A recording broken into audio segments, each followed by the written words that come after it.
राम मंदिर जो कि अयोध्या में हिंदू ने बनाया है, ये मनवादी सरकार ने उसमें पूरा सहयोग दिया है। तो उस मंदिर में जो मूर्ति है राम की, उसमें प्राण प्रतिष्ठा होने जा रही है हिंदुओं के जो पुजारी हैं, पुरोहित हैं, उनके द्वारा। तो ये एक बात तो तय है कि अभी राम नाम की कोई चीज़ जो है इस दुनिया में नहीं है। पर राम मंदिर बन पाया है तो वो इस संविधान के द्वारा जिस सुप्रीम कोर्ट की स्थापना हुई, उस सुप्रीम कोर्ट के द्वारा जब निर्णय दिया गया तभी ये राम मंदिर बन पाया है। नहीं तो कोई ऐसी ताकत नहीं थी इस दुनिया में जो वहाँ पर ये साबित कर सके कि वहाँ पर जो है कभी राम का जन्म भी हुआ या वह भूमि जो है राम संबंधित है, या कोई ऐतिहासिक दस्तावेज वहाँ पर नहीं है। कोई इस बात का जवाब देना चाहिए कि क्या वास्तव में प्राण प्रतिष्ठा होने जा रही है और प्राण प्रतिष्ठा से वो क्या मतलब समझते हैं। चाहिए सोचना चाहिए, समझना चाहिए, पूछना चाहिए इन हिंदू पुरोहितों से जो है कि ये प्राण प्रतिष्ठा किस प्रकार की है, क्या होगा प्राण प्रतिष्ठा होने के बाद, क्या प्राण प्रतिष्ठा होने के बाद जो है वह मूर्ति इन लोगों के लिए कुछ कर पाएगी, क्या इस देश की कुछ समस्याएं हल हो पाएंगी, राम की मूर्ति जो है इस देश में स्थापित हो। मैं तो ये मानता हूँ कि राम का जो चरित्र जिस प्रकार से वाल्मीकि रामायण में लिखा गया है, उस हिसाब से तो कोई महानता उस चरित्र में है ही नहीं। मैं ये भी जानता हूँ कि जिस दिन इस देश के लोग जागरूक हो गए, जिस दिन इस देश के लोगों ने वाल्मीकि रामायण पढ़ ली और जिस दिन इस देश के लोगों ने बुद्ध को पढ़ लिया, बाबा साहेब को पढ़ लिया, उस दिन ये मंदिर, राम मंदिर ध्वस्त होगा। और इस मंदिर को ध्वस्त करने वाले कोई दूसरे धर्म के लोग नहीं होंगे, बल्कि यही हिंदू लोग होंगे। ये हिंदू लोग जो है अपने आप से इस मंदिर को जाकर तोड़ेंगे।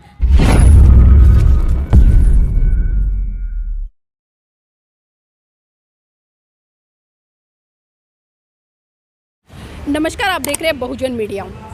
साथियों, जिस तरह से आप देख रहे हैं मेरे साथ में वकील साहब है और उनके हाथ में संविधान है, तो मुझे कुछ पंक्तियां याद आ रही हैं कि गीता से चलता है न चलता कुरान से, गीता से चलता है न चलता कुरान से, देश तो चलता है डॉक्टर भीमराव अंबेडकर के संविधान से। सर, आज जिस तरह से हम देख रहे हैं भारतीय जनता पार्टी लगातार राम मंदिर को लेकर तरह तरह की जो याचिकाएं हैं वो दे रही है, तरह तरह की टिप्पणियां आ रही है। और अभी जिस तरह से नए साल में हम प्रवेश करेंगे तो जनवरी 22 को अयोध्या में जो राम मंदिर है उसमें प्राण प्रतिष्ठा की बात बड़े जोर शोर पर चल रही है। तो क्या लगता है, पत्थरों में प्राण प्रतिष्ठा करके इस देश का विकास हो पाएगा? देखिए नीलम जी, बहुत ही अच्छा सवाल आपने किया है कि राम मंदिर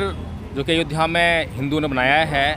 ये मनवादी सरकार ने उसमें पूरा सहयोग दिया है। तो उस मंदिर में जो मूर्ति है राम की, उसमें प्राण प्रतिष्ठा होने जा रही है हिंदुओं के जो पुजारी हैं, पुरोहित हैं, उनके द्वारा। तो ये एक बात तो तय है कि अभी राम नाम की कोई चीज़ जो है इस दुनिया में नहीं है। तो उसको अगर कोई अंजाम देगा, यानी उसका कोई निर्माण करेगा, तो वो ये हिंदू लोग, हिंदू के पुरोहित ही करने जा रहे हैं जब उसमें प्राण प्रतिष्ठा करेंगे। अब ये प्राण प्रतिष्ठा किस प्रकार की है मुझे नहीं मालूम है, लेकिन अगर शाब्दिक अर्थ पे मैं जाऊँ तो प्राण प्रतिष्ठा का मतलब ये है कि जो कोई निर्जीव चीज़ हमारे सामने पड़ी हो और उसमें हम जान डाल दें तो वो हिलने डुलने लग जाए, चलने फिरने लग जाए, तो उसे कहेंगे प्राण प्रतिष्ठा होना। लेकिन अभी ऐसा नहीं है कि ये पहली बार हिंदू लोग जो हैं, हिंदुओं के पुजारी, पुरोहित, पंडे, ये जो प्राण प्रतिष्ठा करने जा रहे हैं, पहली बार है। इन्होंने जो है जब जब कहीं पर मूर्ति लगती है तो वहाँ ये पुजारी लोग जो हैं प्राण प्रतिष्ठा करते हैं। लेकिन आज तक ये प्रमाण, ये इतिहास है और इतिहास साक्षी है इस बात का कि आज तक किसी मूर्ति ने चलकर जो है इस बात का सबूत नहीं दिया है कि हाँ उसके भीतर जो है किसी भी प्रकार के प्राणों की प्रतिष्ठा हो गई है, अब वह सजीव बन गई है, अब वह कुछ कर सकती है। तो इस तरह से जो है ये बड़ा नादानी भरा कदम तो है ही है। लेकिन लगातार जो है हिंदू को हम देखते हैं कि हिंदू लोग जो हैं जिस तरीके से पाखंड और अंधविश्वास इस देश में फैला रहे हैं। तो और दूसरी बात एक और है नीलम जी कि मेरे हाथ में जो संविधान आपको दिखाई दे रहा है, तो आज अगर यहाँ पर राम मंदिर बन पाया है तो वो इस संविधान के द्वारा जिस सुप्रीम कोर्ट की स्थापना हुई, उस सुप्रीम कोर्ट के द्वारा जब निर्णय दिया गया तभी ये राम मंदिर बन पाया है। नहीं तो कोई ऐसी ताकत नहीं थी इस दुनिया में जो वहाँ पर ये साबित कर सके कि वहाँ पर जो है कभी राम का जन्म भी हुआ या वह भूमि जो है राम संबंधित है, कोई ऐतिहासिक दस्तावेज वहाँ पर नहीं है, कोई प्रमाण वहाँ पर नहीं मिला है। लेकिन इस संविधान के द्वारा जिस निष्पक्ष सुप्रीम कोर्ट की स्थापना की गई, उस निष्पक्ष सुप्रीम कोर्ट ने पक्षपाती होते हुए एक समूह का पक्ष लिया और उस पक्ष के उस हिंदू पक्ष के पक्ष में जो है जाकर जो है यह मंदिर बनाने का जो निर्णय दे दिया। सर आप कह रहे हैं कि कोई मतलब आधार नहीं था किसी भी तरह का निर्णय देने का, लेकिन आज हम देख रहे हैं कि तमाम हिंदू संगठन ही नहीं बल्कि तमाम हिंदू संत भी जो प्राण प्रतिष्ठा को लेकर विवाद खड़ा कर रहे हैं और कह रहे हैं कि इसमें मोदी जी को सम्मिलित नहीं होना चाहिए क्योंकि एक तरह से उन्हें पनौती घोषित कर दिया गया है। देखिए, वो पनौती हैं या नहीं है वो तो हिंदू संत ही जाने, लेकिन एक बात तो ज़रूर है कि कम से कम आज तो हिंदू संतों को इस बात का जवाब देना चाहिए कि क्या वास्तव में प्राण प्रतिष्ठा होने जा रही है और प्राण प्रतिष्ठा से वो क्या मतलब समझते हैं। ये इस देश के लोगों को समझाना चाहिए और इस देश के लोगों को भी अज्ञानता में जीते हुए बहुत बड़ा काल बीत चुका है, बहुत समय हो चुका है। आज उन्हें बताना चाहिए, सोचना चाहिए, समझना चाहिए, पूछना चाहिए इन हिंदू पुरोहितों से जो है कि ये प्राण प्रतिष्ठा किस प्रकार की है, क्या होगा प्राण प्रतिष्ठा होने के बाद, क्या प्राण प्रतिष्ठा होने के बाद जो है वह मूर्ति इन लोगों के लिए कुछ कर पाएगी, क्या इस देश की कुछ समस्याएं हल हो पाएंगी। तो इस तरह से जो है आज ज़रूरी है कि वो जो है इस बात को इन पंडा पुरोहित से पूछें। और जिस तरह से प्रधानमंत्री जी को जो है पनौती घोषित कर दिया गया है, तो ये बात तो मुझे भी कुछ सत्य लगती है कि वास्तव में जब से प्रधानमंत्री जी इस देश के प्रधानमंत्री नियुक्त हुए हैं, माननीय नरेंद्र मोदी जी जो हैं, तब से जो है इस देश पर संकट के बादल मंडरा रहे हैं। 2019-20 में कोरोना आ गया, उसमें लाखों की संख्या में जो है भारत के लोग मारे गए, जबकि भारत की जो क्या नाम है जो वातावरण था बहुत ही अच्छा था, कोई सुविधाओं सभी तरह की सुविधाओं से संपन्न था। और अभी हाल ही में जो है भारत जो है जो वर्ल्ड कप की जो सबसे सर्वश्रेष्ठ टीम थी वो उस ऑस्ट्रेलिया को जिससे वो वर्ल्ड कप हारा है, उसको बहुत बुरी तरह से लीग मैच में हराया था, वो वर्ल्ड कप भी हार गया। और उस मैच में सबसे बड़ी बात यह है कि माननीय प्रधानमंत्री जी वहाँ स्टेडियम में मौजूद थे और उनकी उपस्थिति में वो जो है मैच हारा। तो इस तरह से बात में कुछ सच्चाई लगती है, पनौती वाली जो है, हालांकि मैं इन बातों में विश्वास नहीं करता हूँ। सर मैंने एक वीडियो देखी थी, उसमें कुछ साधु संगठन का ग्रुप था जो कि हिंदू धर्म से अपने आप को सनातनी कह रहे थे। वो एक बात का बड़े मतलब पूरे तरीके से विरोध कर रहे थे। वो कह रहे थे कि जो प्राण प्रतिष्ठा होती है तो कहीं ना कहीं इस देश में जो एक अग्नि परीक्षा जो श्री राम ने सीता मैया की ली थी वो दोबारा से चालू हो जाएगी। और उस अग्नि परीक्षा को देखते हुए आज देश की जो महिला है उनको बहुत बड़े स्तर पर कहीं ना कहीं बलिदान देना पड़े। तो कितना वो रखते हैं इस बात से आप? देखिए, ये जो अग्नि परीक्षा का मामला है, मैं तो ये इस बात से इनकार करता हूँ कि राम की मूर्ति जो है इस देश में स्थापित हो।